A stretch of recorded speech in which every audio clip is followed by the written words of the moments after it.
ನಮಸ್ಕಾರ ಎಲ್ಲರಿಗೂ ಜನಾರ್ದನ್ ಸರ್ ಮಾತಾಡ್ತಾ ಇರೋದು ಕುಶಲವೇ ಕ್ಷೇಮವೇ ಸೌಖ್ಯವೇ. Welcome back to Ganesh Karanth cricket talks YouTube channel. ಇವತ್ತು RCBಯ ಹೋಮ್ ಮ್ಯಾಚ್, ಬಟ್ ಹೋಮ್ ಅಲ್ಲಿ ಅಲ್ಲ.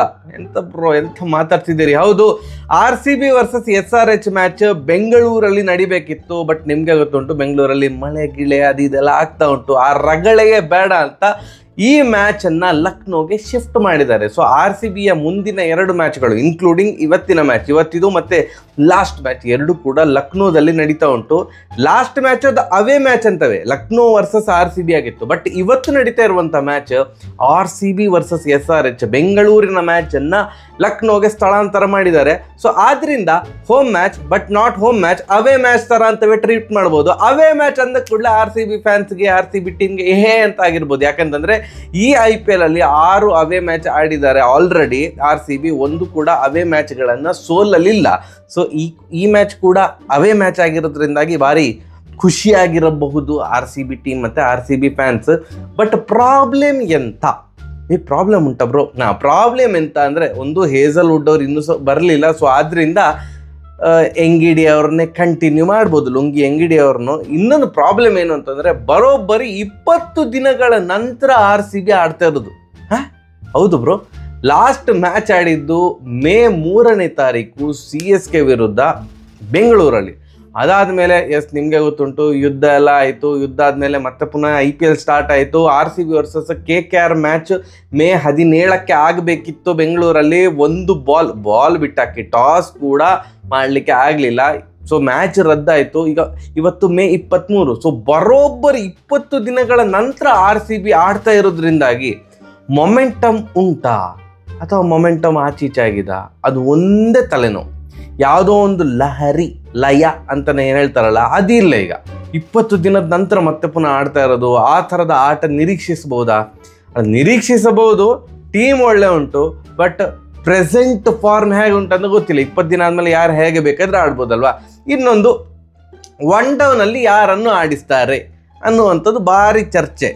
ಸ್ವಸ್ತಿಕ್ ಚಿಕಾರ ಅವರನ್ನು ಆಡಿಸ್ತಾರಾ ಅಥವಾ ಮಯಾಂಕ್ ಅಗರ್ವಾಲ್ ಅವರನ್ನು ಆಡಿಸ್ತಾರಾ, ಹಾಗೆ ಹೀಗೆ ಅಂತ.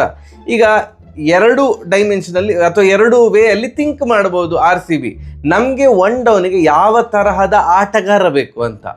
ಒಂದು ಎಕ್ಸ್ಪೀರಿಯನ್ಸ್ಡ್ ಪ್ಲೇಯರ್ ಬೇಕು, ಆ್ಯಂಕರ್ ರೋಲ್ ಆಡಲಿಕ್ಕೆ ಸಹ ಬರಬೇಕು, ಡಬಡಬ ಅಂತ ಹೊಡಿಲಿಕ್ಕೆ ಸಹ ಬರಬೇಕು. ಎಲ್ಲಾದರೂ ಓಪನರ್ಸ್ ಇಬ್ಬರು ಸಹ ಬೇಗ ಔಟ್ ಆದರೆ ಆ ಜವಾಬ್ದಾರಿಯನ್ನು ತಗೊಂಡು ಒಂದು ಪರ್ಫೆಕ್ಟ್ ಆ್ಯಂಕರ್ ರೋಲ್ ಆಡ್ತಾ ಒಂದು ದೊಡ್ಡ ಇನ್ನಿಂಗ್ಸ್ ಆಡುವಂಥ ಆಟಗಾರ ಬೇಕು 1 ಡೌನಲ್ಲಿ. ದೇವದತ್ ಪಡಿಕ್ಕಲ್ ಅವರ ಥರದೇ ಆ ಒಂದು ಟೆಕ್ನಿಕ್ಯಾಲಿಟಿ ಎಲ್ಲ ಅಷ್ಟು ಸೌಂಡ್ ಇರುವಂಥ ಆಟಗಾರ ಬೇಕು ಅಂತಂದರೆ ಮಯಾಂಕ್ ಅಗರ್ವಾಲೇ ಹಾಕ್ಕೊಳ್ಬೇಕು. ಯಾಕಂತಂದರೆ ವೆರಿ ಎಕ್ಸ್ಪೀರಿಯನ್ಸ್ ಪ್ಲೇಯರ್. ಈಗ ಕ್ವಾಲಿಫೈ ಆಗಿದೆ ಪ್ಲೇ ಆಫಿಗೆ RCB. ಇಲ್ಲಿಂದ ನಾವು ರಿಸ್ಕ್ ತೊಗೊಳ್ಲಿಕ್ಕೆ ಆಗೋದಿಲ್ಲ, ಸಡನ್ನಾಗಿ ಯಾವುದೋ ಒಂದು ಹೊಸ ಪ್ಲೇಯರನ್ನು ಹಾಕ್ಲಿಕ್ಕೆ ಆಗೋದಿಲ್ಲ ಅನ್ನುವಂಥ ಮನೋಭಾವ ಇದ್ದರೆ 100% ಮಯಾಂಕ್ ಅಗರ್ವಾಲ್ ಅವರನ್ನೇ ಆಡಿಸ್ತಾರೆ 1 ಡೌನಿಗೆ. ಯಾಕಂತಂದರೆ ಇವರಂತೂ ಇಲ್ಲ, ಪಡಿಕ್ಕಲ್ ಅವರು ರೂಲ್ಡ್ ಔಟ್ ಆಗಿದ್ದಾರೆ. ಇಲ್ಲ, ನಾವು ಒಂಥರ ಫ್ಲೋಟರ್ ಥರ ಒಂದು ಬ್ಯಾಟ್ಸ್ಮನ್ ಯೂಸ್ ಮಾಡ್ತೇವೆ, ಬಂದು ಡಬ ಅಂತ ಹೊಡಿಬೇಕು, ಔಟ್ ಆಗಬೇಕು. ಆ ಥರ ಇದ್ದರೆ ಸ್ವಸ್ತಿಕ್ ಚಿಕಾರ ಅವರನ್ನು ಆಡಿಸಬಹುದು.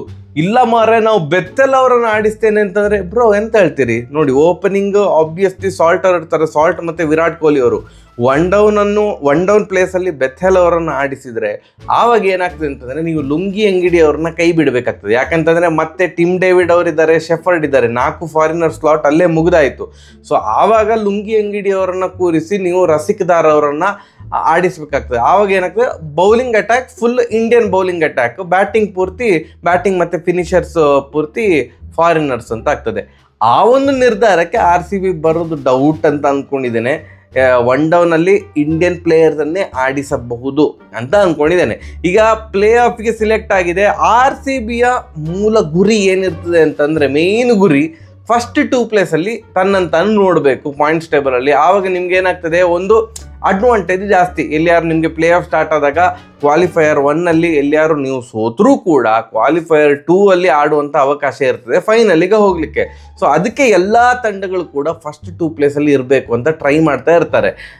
ಈಗ ನಿನ್ನೆ GT ಸೋತದ್ದು RCBಗಂತೂ ಭಾರಿ ಖುಷಿಯಾಗಿರ್ತದೆ. ಈಗ GT ಈಗ ಸಹ ಟೇಬಲ್ ಟಾಪರೇ. 13 ಮ್ಯಾಚಲ್ಲಿ 9 ಗೆದ್ದಿದೆ, 4 ಸೋತಿದೆ, 18 ಪಾಯಿಂಟ್ಸ್ಗಳಿಂದ ಅವರು ಟೇಬಲ್ ಟಾಪರ್ ಆಗಿದ್ದಾರೆ.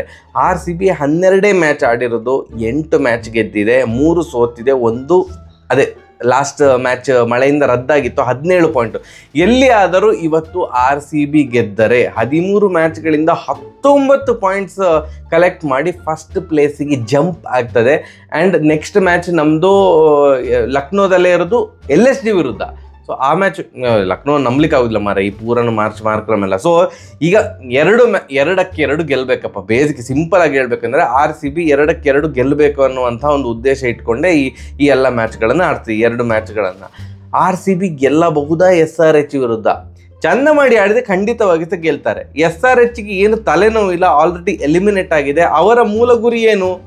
ಒಂದು RCBಯನ್ನು ಸೋಲಿಸಬೇಕು. ಅವರ ಸುಮ್ಮನೆ ಈಗ ಅವರ ಏನೊಂದು ಪ್ಲಾನಿಂಗ್ ಏನಿರ್ತದೆ, ಅವರ ಮೊಮೆಂಟಮನ್ನು ಹಾಳು ಮಾಡಬೇಕು. ನೆಕ್ಸ್ಟ್ ಲಾಸ್ಟ್ ಮ್ಯಾಚ್ SRH ಇರೋದು KKR ವಿರುದ್ಧ, ಅದು ಲೆಕ್ಕಕ್ಕಿಲ್ಲ ಬಿಡಿ, ಯಾಕಂದರೆ ಇಬ್ಬರು ಸಹ ಎಲಿಮಿನೇಟ್ ಆಗಿದ್ದಾರೆ. ಸೊ SRH ಶತಾಯಗತಾಯ ಪ್ರಯತ್ನ ಅಂತೂ ಮಾಡ್ತದೆ RCBಯನ್ನು ಸೋಲಿಸಲಿಕ್ಕೆ. ಅಭಿಷೇಕ್ ಶರ್ಮಾ ಅವರು ಲಾಸ್ಟ್ ಮ್ಯಾಚ್ ಬಾರಿ 20 ಬಾಲಿಗೆ 59 ರನ್ ಹೊಡೆದಿದ್ರು, ಒಳ್ಳೆ ಫಾರ್ಮಿಗೆ ಬಂದಿದ್ದಾರೆ.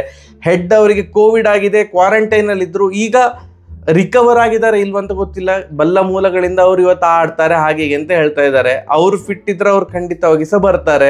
ಸೊ ಅಂದರೆ ಹೇಳಿಕೊಳ್ಳುವಂಥ ಫಾರ್ಮ್ ಆ್ಯಸ್ ಅ ಟೀಮ್ ಏನು ಇಲ್ಲ, ಬಟ್ ಹೇಳಲಿಕ್ಕೆ ಆಗೋದಿಲ್ಲ. ಸಡನ್ ಆಗಿ ಕೆಲವೊಂದ್ಸಲ ಎಲಿಮಿನೇಟ್ ಆಗಿರುವಂಥ ತಂಡಗಳು ಥೈ ಅಂತ ಎದ್ದು ಬಿಡ್ತವೆ. ನಿನ್ನೆ ನೋಡಲಿಲ್ವಾ, ಎಲಿಮಿನೇಟ್ ಆಗಿದ್ದಂತಹ LSD ಥೈ ಅಂತ ಎದ್ದು ಬಿಟ್ಟರು GT ವಿರುದ್ಧ, ಟೇಬಲ್ ಟಾಪರ್ GT ವಿರುದ್ಧ. ಸೊ ಆದ್ದರಿಂದ ಅನ್ಎಕ್ಸ್ಪೆಕ್ಟೆಡ್ ರಿಸಲ್ಟ್ ಬಂದರೂ ಕೂಡ ಆಶ್ಚರ್ಯ ಇಲ್ಲ. ಬಟ್ RCB ರೈಟ್ ನಾವು RCBಯೇ ಸಿಕ್ಕಾಪಟ್ಟೆ ಸ್ಟ್ರಾಂಗ್, ಸಿಕ್ಕಾಪಟ್ಟೆ ವೆಲ್ ಬ್ಯಾಲೆನ್ಸ್ಡ್ ಟೀಮ್ ಅಂತ ನನಗೆ ಅನ್ನಿಸ್ತಾ ಉಂಟು. ನಿಮ್ಗೇನು ಅನ್ನಿಸ್ತದೆ ಈ ಮ್ಯಾಚ್ ಬಗ್ಗೆ ಅಂತ ಕಮೆಂಟ್ ಸೆಕ್ಷನಲ್ಲಿ ತಿಳಿಸಿ. ಮತ್ತು ಪ್ಲೇ ಆಫ್ ಟೈಮಲ್ಲಿ ಒಂದು ವಿಡಿಯೋ ಮಾಡುವಾರೆ, ಅಂದರೆ ಯಾರು RCBಯಲ್ಲಿ ಇರುವುದಿಲ್ಲ, ಯಾರನ್ನು ರಿಪ್ಲೇಸ್ಮೆಂಟ್ ಪ್ಲೇಯರ್ ಆಗಿ ತಗೊಂಡಿದ್ದಾರೆ ಹಾಗೆ ಹೀಗೆ ಅಂತ. ಆ್ಯಸ್ ಆಫ್ ನೌ ಈಗ ಬರೀ ಮ್ಯಾಚ್ ನೋಡೋರಿಗೆ ಅಷ್ಟೆಲ್ಲ ಅಪ್ಡೇಟ್ಗಳ ಅಗತ್ಯ ಇಲ್ಲ ಅಂತ ಅಂದ್ಕೊಂಡಿದ್ದೇನೆ. ಲುಂಗಿ ಅಂಗಡಿ ಅವ್ರನ್ನ ಯಾರು ರಿಪ್ಲೇಸ್ ಮಾಡ್ತಾ ಇದ್ದಾರೆ, ಸಾಲ್ಟ್ ಅವ್ರನ್ನ ಯಾರು ರಿಪ್ಲೇಸ್ ಮಾಡ್ತಾ ಇದ್ದಾರೆ, ಅಂಥ ಪ್ಲೇಯರ್ಸ್ ಯಾರು ಅಂತ ಈ ಪ್ಲೇ ಆಫಿನ ಮ್ಯಾಚ್ ಮುಗಿದ ಮೇಲೆ ಪಟಾರ್ ಅಂತ ಒಂದು ವಿಡಿಯೋ ಮಾಡ್ತೇನೆ. ಸರಿಯಾಗಿದೆ ಬರುವ. ನಮಸ್ಕಾರ.